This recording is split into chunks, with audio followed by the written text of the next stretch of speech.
Hello students, welcome to www.nucleonacademy.com। मैं हूं प्रवीण और आप हैं मेरे साथ मैथमेटिक्स क्लासरूम में, जो कि है क्लास 9 के लिए। तो चलिए फाइंड आउट करते हैं कि आज का हमारा टॉपिक क्या है।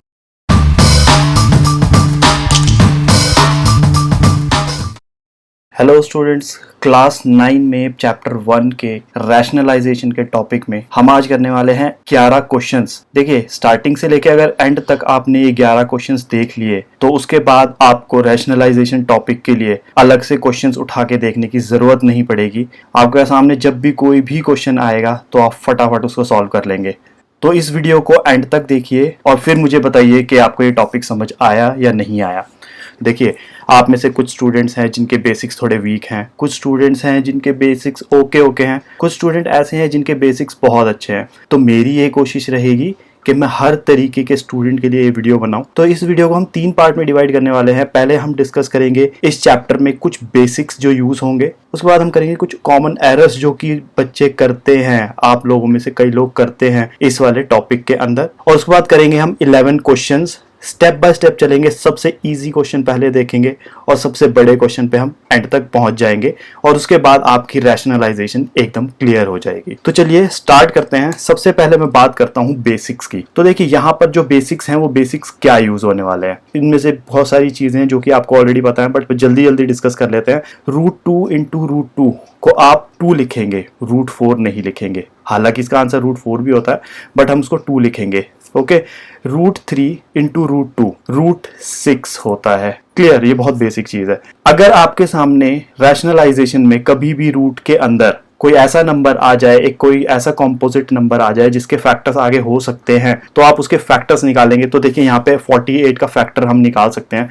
48 कितना होता है? 6 इंटू 8, 6 8 48। 6 के भी फैक्टर होते हैं 3 और 2, और 8 के फैक्टर्स होते हैं 2 इंटू 2 इंटू 2। क्लियर? तो देखिए, हम इसको कैसे लिखते हैं? 3 इंटू 2 इंटू 2 इंटू 2 इंटू 2, ये हमारे फैक्टर्स हो गए। तो ये पेयर बन के बाहर निकल जाता है 2 इंटू 2, और अंदर रह जाता है √3। तो देखिए, हो जाता है हमारा 4√3। तो इस फॉर्म में हम इसको पहले लेके आएंगे और उसके बाद अपना क्वेश्चन सॉल्व करना शुरू करेंगे। क्लियर? तो देखिए, अगर आपके सामने आता है √3 प्लस √2 कहीं पर भी और उसका होल स्क्वायर, तो ऑब्वियसली हम क्या करेंगे? a प्लस बी के होल स्क्वायर की आइडेंटिटी लगाएंगे। तो ये हो जाएगा a square plus b square plus 2ab। तो ये हो जाएगा 3 प्लस 2 प्लस 2√6। देखिए, √3 का स्क्वायर है। √3 का स्क्वायर मतलब √3 इंटू √3, जो कि अभी हमने देखिए यहाँ पे डिस्कस किया था। √2 इंटू √2 2 होता है, तो √3 इंटू √3 3 हो जाएगा। तो ये हो गया 5 प्लस 2√6। उसी तरीके से देखिए, √3 माइनस √2 आ जाए, होल स्क्वायर है, तो ऑब्वियसली हम माइनस का फॉर्मूला लगाएंगे। तो सब कुछ तो सेम होगा। √3 का स्क्वायर प्लस √2 का स्क्वायर माइनस 2ab होता है, तो माइनस 2 √3 √2। तो देखिए, फिर से ये हो जाएगा 3 प्लस 2 माइनस 2√6। देखिए, यहाँ पे √3 इंटू √2 था, वो √6 हो जाएगा, इज इक्वल टू, तो ये हो जाएगा 5 माइनस 2√6 इसका आंसर। क्लियर? एक और फॉर्मूला जो हम यूज करते हैं, देखिए, और ये सबसे इंपॉर्टेंट फॉर्मूला है जो कि रैशनलाइजेशन में यूज होता है, that is a plus B a minus B का फॉर्मूला। ठीक है? तो a plus B a minus B का फॉर्मूला क्या होता है? a square minus b square. तो 3 माइनस 2 इज इक्वल टू 1। ठीक है? अब हम बात करते हैं कुछ कॉमन एरर्स की। देखिए, आप में से बहुत सारे लोग ये एरर्स करते हैं, जाने अनजाने में भी करते हैं। कई बार मैंने देखा है कि स्टूडेंट्स 2 इंटू √3 को √6 लिख देते हैं, जो कि रॉन्ग है। और सबसे ज्यादा देखिए, जो मेरे सामने आता है, जो बच्चे गलतियां करते हैं, वो √3 प्लस √2 के होल स्क्वायर को लिख देते हैं √3 का स्क्वायर प्लस √2 का स्क्वायर, और ये कर देते हैं इसको 3 प्लस 2 दैट इज 5, जो कि रॉन्ग है। यहाँ पर हमें आइडेंटिटी लगानी होती है, डायरेक्टली स्क्वायर नहीं करना होता। उसी तरीके से सेम इसमें भी लोग ऐसे ही करते हैं। √3 माइनस √2 का अगर स्क्वायर दिया हुआ है तो वो करते हैं √3 का स्क्वायर माइनस √2 का स्क्वायर, जबकि ये किसकी आइडेंटिटी होती है? a plus B a minus B की आइडेंटिटी होती है, तो वो कर देते हैं 3 माइनस 2 दैट इज 1, जो कि रॉन्ग है। तो चलिए, ये थे सारे हमारे क्या बेसिक्स हम यूज करने वाले हैं इसमें और क्या कॉमन एरर्स हम करते हैं। अब बात आती है हम रैशनलाइजेशन करते क्यों हैं। तो देखिए, अगर मैं आपको नंबर दे दूं 2/1.13872 ऐसे कंटिन्यू होता चला जाए, तो देखिए डिवाइड करना कितना मुश्किल हो जाएगा। क्यों? क्योंकि इसके डिनोमिनेटर में इरेशनल नंबर है। इरेशनल नंबर हमने डिस्कस किया था जो कि नॉन टर्मिनेटिंग भी होता है और नॉन रिपीटिंग भी होता है। अब सपोज करो आपके सामने 2/√3 इस तरीके से आया था, तो देखिए √3 इरेशनल नंबर है, तो देखिए हम यहाँ पे डिनोमिनेटर को रैशनलाइज करते हैं तो हमारा क्वेश्चन कुछ इस फॉर्म में आ जाता है कि हम इसको सॉल्व कर पाए, इसकी एक पर्टिकुलर वैल्यू निकाल पाए और थोड़ी आसानी से निकाल पाए। ओके, तो देखिए अब हम करने वाले 11 क्वेश्चंस डिस्कस। मैं बेसिक से स्टार्ट करूंगा और एंड तक बड़े क्वेश्चन तक जाऊंगा, और ध्यान से आप हर चीज को देखेंगे ताकि आपको दोबारा इस टॉपिक में कभी भी कोई प्रॉब्लम ना हो। देखिए अगर आपसे बोला जाए कि आपको डिनोमिनेटर को रैशनलाइज करना है, ओके, डिनोमिनेटर को रैशनलाइज करके उसको सिंप्लीफाई करना है, तो देखिए आप किस तरीके से करेंगे। मैं पहला बेसिक क्वेश्चन लेने जा रहा हूं, दैट इज 3/√5। इसके डिनोमिनेटर को रैशनलाइज करना। डिनोमिनेटर को रैशनलाइज कैसे करेंगे? अगर मैं इसमें √5 मल्टीप्लाई कर दूं तो ये √5 इंटू √5 5 हो जाएगा, तो मैं √5/√5 से इसको मल्टीप्लाई कर दूंगा, तो ये हो जाएगा 3√5/5। देखिए डिनोमिनेटर रैशनलाइज हो गया। जल्दी से चलते हैं सेकंड क्वेश्चन पे। अगर सेकंड क्वेश्चन देखिए, अब ऊपर एक नंबर है 3 और नीचे दे रखा है 2√5। देखिए इन दोनों क्वेश्चन में सिर्फ इतना डिफरेंस है कि इसके साथ है कि ये 2 भी है, तो आपको देखिए चिंता नहीं करनी है, आपको रूट वाले को रैशनलाइज करना है, तो आप सिर्फ रूट वाले को रैशनलाइज करें। तो देखिए आपको इर्रेशनल नंबर यानी कि जो रूट के अंदर है इसको रैशनलाइज करना है, तो आप देखिए √5/√5 ही लिखेंगे, ये हो जाएगा 3√5। और ये देखिए क्या हो जाएगा, देखिए 2 तो है ही, ये √5 इंटू √5 मल्टीप्लाई होकर हो जाएगा 5, तो ये आपका हो गया 3√5/10। ये हमारा आंसर हो गया। क्लियर। थर्ड क्वेश्चन पे चलते हैं। सपोज कीजिए आपका न्यूमरेटर में भी एक रूट है, डिनोमिनेटर में भी एक रूट है, हमें तो डिनोमिनेटर को रैशनलाइज करना है ना, तो हम फिर से इसको √5/√5 लिखेंगे। ऊपर 3 तो ऐसे ही लिखेंगे हम, क्योंकि 3 के साथ कोई न्यूमरल नहीं है मल्टीप्लाई होने के लिए। हम √2 और √5 को मल्टीप्लाई करेंगे, दैट इज √10। तो देखिए मैं इसी की बात कर रहा था, कई बार स्टूडेंट्स क्या करते हैं, वो 3 × 2 = 6, 6 × 5 = 30 और √30 लिख देते हैं, ये हमें नहीं करना है। तो देखिए √5 इंटू √5 इज 5। अब हम देख रहे हैं न्यूमरेटर डिनोमिनेटर में कुछ कट नहीं रहा है, तो यही हो गया हमारा आंसर। तो चलिए फोर्थ क्वेश्चन पे चलते हैं। फोर्थ क्वेश्चन है हमारा √3 + 1/√2। अब देखिए किस फॉर्म में है क्वेश्चन। अगेन हमें डिनोमिनेटर को रैशनलाइज करना है, तो √2/√2 लेंगे। अब देखिए ये √2 ये मोनोमियल है, ये बायनोमियल है, तो हम मोनोमियल बायनोमियल को कैसे मल्टीप्लाई करते हैं? देखिए √2 और ब्रैकेट में √3 + 1 लिखेंगे, क्योंकि इसे मल्टीप्लाई होना है, अपॉन नीचे 2 हो जाएगा। तो देखिए इसको आगे सॉल्व करेंगे, √2 इंटू √3 इज √6, ये वाला प्लस लगाया है यहाँ पे, √2 into 1 is √2/2। This is the answer. Clear. चलिए फटाफट नेक्स्ट क्वेश्चन पे चलते हैं, फिफ्थ क्वेश्चन पे चलते हैं अपने।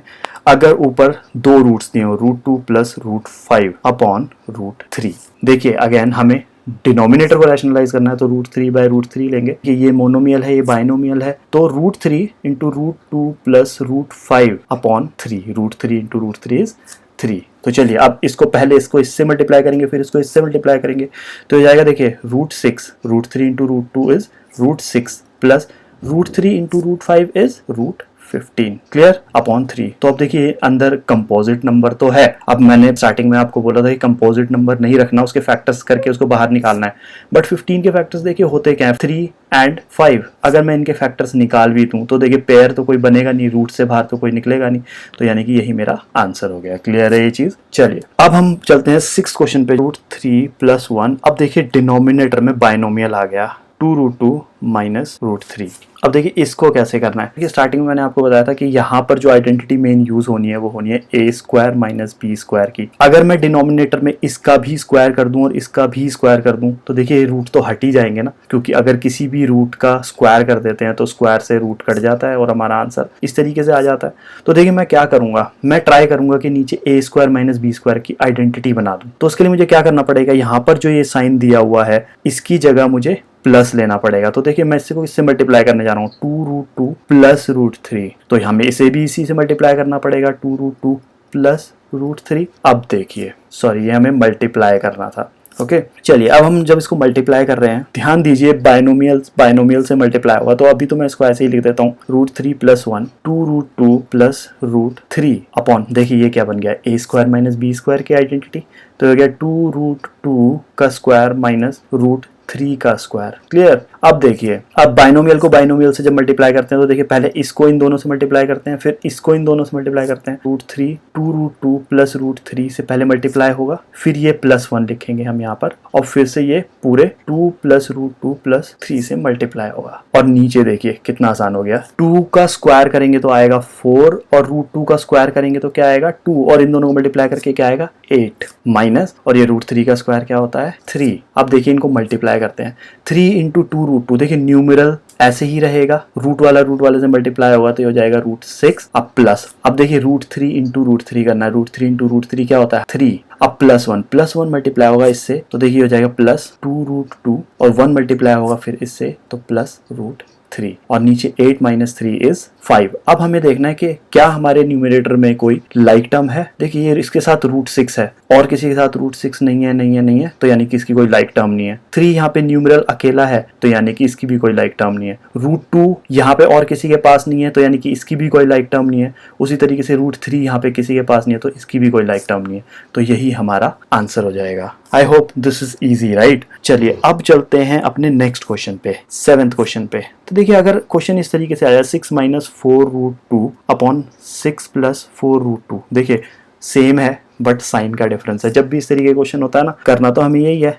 इसका ऑपोजिट साइन लेना है ताकि नीचे a² - b² की आइडेंटिटी बन जाए। ये हो जाएगा 6 - 4√2, 6 - 4√2। क्लियर। तो अब देखिए यहाँ पे दोनों आइडेंटिटी लग जाएंगी। यहाँ पे ऊपर जब इन दोनों को मल्टीप्लाई करेंगे तो देखिए एग्जैक्टली सेम है, तो ये हो जाएगा आपका 6 - 4√2 का होल स्क्वायर। तो अब देखिए नीचे हो जाएगा भाई a² - b² की आइडेंटिटी, तो 6 का स्क्वायर माइनस 4√2 का स्क्वायर। अब देखिए ऊपर हमें a - b के होल स्क्वायर की आइडेंटिटी लगानी है, हमें वो एरर नहीं करना है कि हमने 6 का स्क्वायर कर दिया माइनस 4√2 का स्क्वायर कर दिया। क्लियर।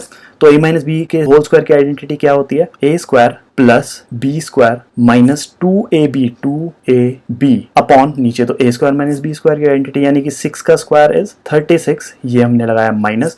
अब इसका स्क्वायर करना है, देखिए 4 का स्क्वायर होता है 16 और √2 का स्क्वायर होता है 2 और 16 2 से कितना होता है 32। क्लियर।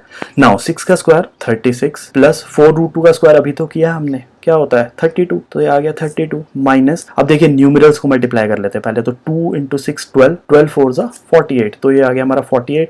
अब रूट और किसी के पास तो है नहीं तो सिर्फ ये √2 बचा, अपॉन 36 - 32 इज 4। तो चलिए अब देखिए यहाँ पे ये दोनों लाइक टर्म्स है। क्लियर। तो इन दोनों को ऐड करके क्या आ जाएगा 68 - 48 √2 अपॉन 4। तो देखिए क्या इन दोनों में से 4 कॉमन निकलता है, यस निकलता है। देखिए 4 हम यहाँ से अगर कॉमन ले लें तो यहाँ पर क्या बचता है 4 1 = 4, 2 बचा 28 गया इधर तो 4 7 = 28 माइनस इसका 4 1 = 4, 4 2 = 8 एंड ये √2 और अपॉन 4। तो देखिए ये 4 से 4 कैंसिल हो गया और हमारा आंसर क्या आ गया 17 - 12 √2। I hope this is clear, right. पहले हमने कॉमन क्यों नहीं लिया था, क्योंकि कॉमन निकल ही नहीं रहा था, यहाँ पे हमारा कॉमन निकल रहा था, तो हमें एंड में कॉमन लेना है, हमें ट्राई करना है कि डिनोमिनेटर से हट ही जाए, नहीं हटता तो कोई प्रॉब्लम नहीं है। चलिए अब चलते हैं अपने 8th क्वेश्चन पे। क्वेश्चन है 4√3 + 5√2 अपॉन √48 + √18। तो देखिए आप पहचान ही गए होंगे √48 कंपोजिट नंबर। हमें क्या करना है, इसके फैक्टर्स देखने के, अब क्या पेयर बन के बाहर निकल सकते हैं क्या। 48 के फैक्टर्स देखिए, 6 8 * 48 होता है, 6 8 6 के फैक्टर्स होते हैं 3 × 2 और 8 के फैक्टर्स क्या होते हैं 2 × 2 × 2। आप प्राइम फैक्टराइजेशन मेथड से भी निकाल सकते हैं, देखिए यही निकलेगा आंसर आपका। तो अब देखिए यहाँ पर हम इसको कैसे लिखते हैं, ये 2 के पेयर तो बाहर निकल जाएंगे, अंदर क्या बच जाएगा सिर्फ 3, तो ये देखिए 2 × 2 और ये 3 अंदर बच जाएगा, तो आपका क्या हो जाएगा आंसर 4√3। तो मैं डायरेक्टली यहाँ पे क्या लिखने जा रहा हूँ 4√3। तो देखो ऊपर तो था 4√3 + 5√2 अपॉन ये कितना हो जाएगा, ये हो जाएगा 4√3 प्लस, अब देखिए 18 के फैक्टर क्या होते हैं, 6 3 = 18 होता है। 6 के क्या फैक्टर्स होते हैं, देखिए 3 × 2 और देखिए ये 3 है ही, तो देखिए 3 पेयर बन के तो बाहर निकल जाएगा, अंदर क्या बच जाएगा ये 2, तो ये क्या हो जाएगा 3√2। आई होप आप समझ पा रहे हैं कि इनको बाहर क्यों निकालना है, ताकि हमारी कैलकुलेशन कॉम्प्लेक्स ना हो जाए। तो अब देखिए फटाफट चलते हैं अपने मेथड पे। प्लस है, इसकी जगह मैं माइनस लूंगा क्योंकि मुझे नीचे आइडेंटिटी बनानी है, तो ये हो जाएगा 4√3 - 3√2 और ऊपर भी हम सेम लेते हैं 4√3 - 3√2। अब देखिए बाइनोमियल को बाइनोमियल से मल्टीप्लाई करना है क्योंकि ऊपर आइडेंटिटी नहीं बन रही है कुछ, तो देखिए मैं मल्टीप्लाई करने जा रहा हूँ। 4√3 को पहले मल्टीप्लाई करेंगे 4√3 - 3√2 से, प्लस 5√2 को मल्टीप्लाई करने जाएंगे फिर से 4√3 माइनस 3√2 से, और अपॉन नीचे तो आइडेंटिटी बन जाएगी, यानी कि 4√3 का स्क्वायर माइनस 3√2 का स्क्वायर, ए स्क्वायर माइनस बी स्क्वायर की आइडेंटिटी बन गई। अब देखिए मल्टीप्लाई करते हैं, न्यूमेरल से मल्टीप्लाई हो गया 16√3 इंटू √3 3, 16 3 इज 48। क्लियर। अब देखिए इन दोनों को मल्टीप्लाई करते हैं, न्यूमेरल को मल्टीप्लाई करते हैं, 4 3 12 और √3 इंटू √2 कितना हो जाएगा √6। तो अब हमारा ये क्या हो जाएगा, ये माइनस आ जाएगा, क्या आया था हमारा 4 3 12 √6। क्लियर।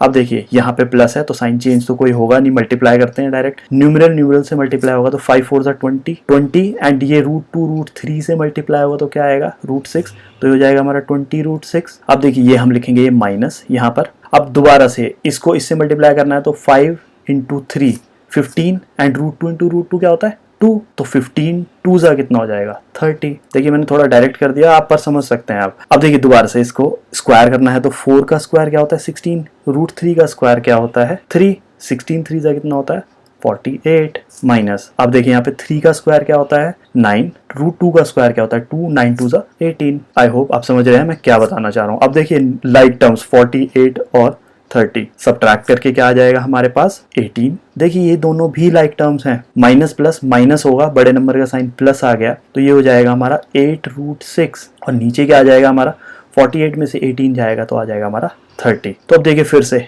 मैक्सिमम कॉमन क्या निकल सकता है ऊपर, मैक्सिमम कॉमन सिर्फ 2 निकल सकता है ऊपर। तो देखिए अंदर क्या बचेगा 9 4√6 अपॉन 30, तो देखिए ये हो गया 15। तो हमारा आंसर क्या हो गया 9 + 4√6 अपॉन 15।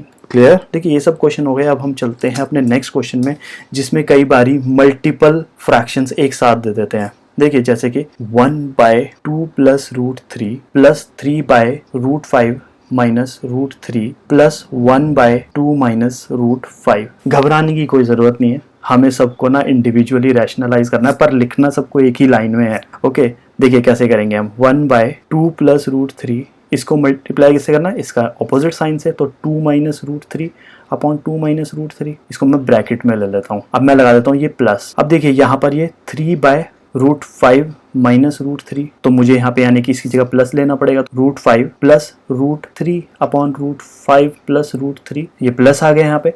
अब देखिए 1/2 माइनस √5 को रैशनलाइज करना है तो मल्टीप्लाई इसकी जगह 2 + √5 अपॉन 2 + √5। अब देखिए इनको अंदर ही अंदर रैशनलाइज करते हैं। देखिए ये तो 1 से मल्टीप्लाई होना, तो ऊपर तो यही रहेगा 2 - √3 अपॉन नीचे a square minus B square की आइडेंटिटी, यानी कि 2 का स्क्वायर माइनस √3 का स्क्वायर। क्लियर। चलिए अब देखिए ये 3 मल्टीप्लाई होना है इन दोनों से, तो मैं पहले मल्टीप्लाई नहीं करता, मैं पहले इनको ऐसे ही रहने देता हूँ और इसको ब्रैकेट में लिख देता हूँ 5 + √3। ये मैं इसलिए नहीं कर रहा हूँ क्योंकि कई बार क्या होता है डिनोमिनेटर में ऐसा आता है जो न्यूमरेटर से कट जाता है, तो क्यों कैलकुलेशन करनी पहले से पहले। ठीक है, तो देखिए अब ये हो गया √5 का स्क्वायर माइनस √3 का स्क्वायर प्लस, यहाँ पर भी देखिए 1 से मल्टीप्लाई होकर ये रह जाएगा 2 + √5 अपॉन ये हो जाएगा 2 का स्क्वायर माइनस √5 का स्क्वायर। क्लियर। अब देखिए 2 - √3 अपॉन 4 - √3 का स्क्वायर इज 3 प्लस, अभी मैं मल्टीप्लाई नहीं करूंगा, देखिए √5 + √3 अपॉन √5 का स्क्वायर इज 5 - √3 का स्क्वायर इज 3 प्लस 2 + √5 ऐसे ही लिख दिया। देखिए 2 का स्क्वायर इज 4, √5 का स्क्वायर इज 5। अब एक चीज का ना यहाँ पे ध्यान देना है,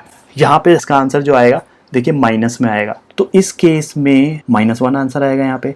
तो अगर ऐसा होता है कि डिनोमिनेटर में माइनस आता है तो ये माइनस यहाँ पे मल्टीप्लाई होता है, तो अगर यहाँ पे प्लस है तो प्लस माइनस मल्टीप्लाई होकर माइनस आ जाता है, अगर यहाँ पे माइनस होता तो माइनस माइनस मल्टीप्लाई होकर यहाँ पे प्लस आ जाता। तो चलिए देखिए करते हैं, 2 - √3 अपॉन यहाँ पे बचेगा 1, तो 1 को लिखने की जरूरत ही नहीं है, मैं 1 को नहीं लिख रहा हूँ, मैं इसको ऐसे ही लिख देता हूँ प्लस। अब देखिए यहाँ पे क्या हो गया 3 √5 + √3 अपॉन 5 - 3 = 2। नहीं आया हमारा कोई ऐसा नंबर जो इससे कटे, तो यानी कि इसको हमें मल्टीप्लाई करना ही पड़ेगा बाद में। ओके चलिए अब ये आ गया 2 + √5 और नीचे क्या आया -1, तो अब देखिए माइनस प्लस मल्टीप्लाई होकर क्या हो जाएगा माइनस, तो देखिए ये हो गया 2 - √3 प्लस ये कितना हो जाएगा 3√5 + 3√3, दोनों से मल्टीप्लाई होगा अपॉन 2 प्लस नो माइनस, देखिए मल्टीप्लाई होके माइनस आ गया, तो यहाँ पर सिर्फ बचा हमारा 2 + √5। तो देखिए हमें पहले ना ब्रैकेट में लेके चलना है, इन सबको ब्रैकेट में लेके चलेंगे तो क्या होगा कि अगर सपोज करो यहाँ पे माइनस है तो अंदर के साइन तो चेंज हो जाएंगे ना। तो चलिए अब हम एक काम करते हैं, ब्रैकेट ओपन कर लेते हैं, -2 -√5। क्लियर। देखिए 2 - 2 तो 0 हो गया हमारा। अब देखिए यहाँ पे जो बचे हुए हैं हमें उनका एलसीएम लेना पड़ेगा। तो एलसीएम लेने के लिए देखिए -√3/1 रहेगा ये, प्लस ये ऐसे ही रहेगा, और ये देखिए ये हो जाएगा -√5/1। अब मैं एलसीएम ले लेता हूँ, तो देखिए एलसीएम क्या हो जाएगा इसका एलसीएम हो जाएगा 2। अब 1 के टेबल में 2 कब आता है, 2 सा पे, तो यानी कि ये भी 2 से मल्टीप्लाई होगा, तो ये हो जाएगा -2√3 प्लस 2 के टेबल में 2 तो 1 सा पे ही आता है, तो यानी कि ये 1 से ही मल्टीप्लाई होगा, यानी कि ये रहेगा 3√5 प्लस 3√3 माइनस 1 के टेबल में 2 सा पे आता है, तो यानी कि 2 से मल्टीप्लाई हो जाएगा, तो ये हो जाएगा 2√5। अब देखिए ध्यान से 3√5 2√5। अब देखिए यहाँ पे लाइक टर्म्स, एक तो ये है एक ये है, तो यहाँ पे इन दोनों को सब्ट्रैक्ट होंगे। देखिए माइनस प्लस सब्ट्रैक्ट होकर इनका आंसर क्या आ जाएगा, +√3, यानी कि √3 आंसर आ जाएगा इनका। ओके, और इनको देखिए +3√5 माइनस 2√5, ये भी क्या हो जाएगा हमारा +√5, और नीचे हमारा क्या बचा 2। ये हो गया हमारा answer. I hope this is clear, right. तो चलिए चलते हैं अपने 10th क्वेश्चन पे। तो देखिए अगर आपको बोला find A and B if 4 + 3√5/4 - 3√5 is equal to a + b√5। तो चलिए अपने LHS को सॉल्व करते हैं। 4 + 3√5/4 - 3√5 सॉल्व करने का क्या मतलब, रैशनलाइज करते हैं। तो देखिए यहाँ पे अब हम इसकी जगह क्या लेंगे, प्लस, तो 4 + 3√5/4 + 3√5, ऊपर देखिए हमारी आइडेंटिटी बन जाएगी क्योंकि ये सेम है। तो a + b के होल स्क्वायर की आइडेंटिटी क्या थी, a² + b² + 2ab, तो यानी कि a² + b² + 2ab अपॉन नीचे a² - b² की आइडेंटिटी थी 4² - 3√5 का स्क्वायर। क्लियर। चलिए 40 का स्क्वायर इज 16 प्लस 3 का स्क्वायर इज 9, √5 का स्क्वायर इज 5, 9 5 इज 45 प्लस, पहले यहाँ पे हम न्यूमरल्स को मल्टीप्लाई करेंगे, तो 2 4 = 8, 8 3 = 24, और ये √5 के लिए यहाँ पे कुछ भी नहीं है, तो इसको हम लिख देंगे √5 अपॉन 4 का स्क्वायर 16 माइनस 3√5 का स्क्वायर अभी हमने किया, दैट इज 45। ओके, तो चलिए आप देखिए ये दोनों है लाइक टर्म, इनको हम ऐड कर देते, तो इनको ऐड करके हमारा क्या आ जाएगा 61 प्लस 24√5 अपॉन 16 माइनस 45। देखिए माइनस में आंसर आ जाएगा, 45 में से 16 गया तो वो आ जाएगा 29। ओके, तो देखिए अब नीचे माइनस है, तो मैं क्या करूंगा, इस माइनस को ऊपर ले जाऊंगा, और ये माइनस इन दोनों का कॉमन होगा, तो इन दोनों के साइन चेंज हो जाएंगे, तो ये हो जाएगा -61 माइनस 24√5 अपॉन 29। अब देखिए हमें करना क्या होता है, हमें जब भी इस तरीके के क्वेश्चन हो कि ए और बी की वैल्यूज निकालने, तो हम क्या करते हैं, इस 29 को मैं इन दोनों के साथ अलग अलग ले लेता हूँ। तो देखिए क्या हो जाएगा, -61 अपॉन 29 माइनस 24√5 अपॉन 29। क्लियर। अब हम उसको कंपेयर करते हैं अपने RHS से। तो देखिए हमारा RHS क्या था, हमारा RHS था a + b√5, जो कि LHS के इक्वल क्या है हमारा, और हमारा LHS क्या है -61 अपॉन 29 माइनस 24√5 अपॉन 29। अब देखिए ये a होता है हमारा ये, और ये जो पूरा सेकंड पार्ट प्लस b√5 है, ये होता है हमारा ये। तो देखिए हम इसको कैसे लिखते हैं, a is equal to -61 upon 29 plus b√5 is equal to -24√5 upon 29। तो अब देखिए ये √5 से ये √5 कैंसिल हो जाएगा। क्लियर। तो हमारा b इज इक्वल टू क्या निकल गया, -24 अपॉन 29। तो देखिए अगर यहाँ पे माइनस होता तो हम यहाँ पे -b√5 लिखते, और ये माइनस से माइनस भी कैंसिल हो जाता, पर अभी यहाँ पर ऐसा नहीं है, तो ये हमारा a का आंसर हुआ और ये हमारा b का आंसर हुआ। क्लियर। तो चलिए जल्दी से चलते हैं अपने लास्ट क्वेश्चन पे। हमारा 11th क्वेश्चन क्या कहता है, देखिए है बहुत इजी, कुछ भी नहीं है। x is equal to 3 + √8 given है, और हमें फाइंड करनी है वैल्यू x² + 1/x² की। ओके, तो चलिए देखिए मेरे को यहाँ पे √8 दिख रहा है, और मुझे पता है √8 के फैक्टर्स क्या होते हैं, 2 × 2 × 2, ये 2 पेयर बन के बाहर निकल जाए, अंदर क्या बचेगा 2, तो ये 2√2 बन जाएगा। तो इसकी जगह देखो मैं अब लिखने जा रहा हूँ 3 + 2√2। क्लियर। तो चलिए अब देखिए पहले मुझे क्या चाहिए, x², तो मैं स्क्वायरिंग बोथ साइड्स कर लूँ तो मेरे को x² मिल जाएगा। तो देखिए स्क्वायरिंग बोथ साइड्स, ये हो जाएगा x² इज इक्वल टू 3 + 2√2 का होल स्क्वायर। तो अब यहाँ पे हमें पता है आइडेंटिटी क्या होती है प्लस b के होल स्क्वायर की, a² + b² + 2ab। चलिए 3 का स्क्वायर इज 9 प्लस 2√2 का स्क्वायर इज 2 का स्क्वायर इज 4, √2 का स्क्वायर इज 2, 4 2 = 8, प्लस न्यूमरल्स को मल्टीप्लाई करेंगे 2 × 3 × 2, 2 3 = 6, 6 2 = 12, ये हो गया 12 और रूट 2 के लिए यहाँ पे कोई है नहीं रूट में मल्टीप्लाई होने वाला, तो ये सिर्फ रूट 2 ऐसे ही रह जाएगा। तो देखिए क्या हो जाएगा, 9 + 8 इज 17 + 12 रूट 2, ये हो गया हमारा x स्क्वायर। अब हमें किसकी वैल्यू चाहिए, अब हमें चाहिए 1/x स्क्वायर की वैल्यू। तो देखिए अगर मैं इसको रेसिप्रोकल कर दूं 1/x स्क्वायर, तो मैं इसको भी रेसिप्रोकल करूंगा 17 + 12 रूट 2। ठीक है, आप देखिए मेरी इसकी वैल्यू निकल जाएगी। कैसे निकलेगी, मैं इसको रैशनलाइज कर देता हूँ ना, डिनोमिनेटर से हटा देता हूँ रूट को। तो देखिए 17 इसकी जगह हम क्या लेंगे -12 रूट 2 अपॉन 17 - 12 रूट 2। तो चलिए जल्दी से करते हैं। देखिए ऊपर रह जाएगा 17 - 12 रूट 2, क्योंकि वो 1 से मल्टीप्लाई होना है। अब नीचे देखिए a स्क्वायर - b स्क्वायर की आइडेंटिटी, 17 का स्क्वायर माइनस 12 रूट 2 का स्क्वायर। ओके, ऊपर लिख देते हैं 17 - 12 रूट 2। देखिए 17 का स्क्वायर होता है 289 माइनस इसका स्क्वायर क्या होगा, देखिए 12 का स्क्वायर होता है 144 और रूट 2 का स्क्वायर 2, तो इन दोनों को जब मल्टीप्लाई करेंगे तो आंसर क्या आएगा 288। तो देखिए 17 - 12 रूट 2, नीचे तो ये 1 आ जाएगा ना, माइनस होके 1 लिखने की तो कोई ज़रूरत है ही नहीं। ठीक है, तो देखिए हमारी वैल्यू निकल गई 1/x स्क्वायर की। क्लियर। और देखिए जब भी आपका इस तरीके का क्वेश्चन आएगा ना, तो 99% ऑफ टाइम आपका नीचे हमेशा 1 ही आएगा। ओके, तो चलिए जल्दी से चलते हैं। तो अब x स्क्वायर + 1/x स्क्वायर की वैल्यू क्या होगी।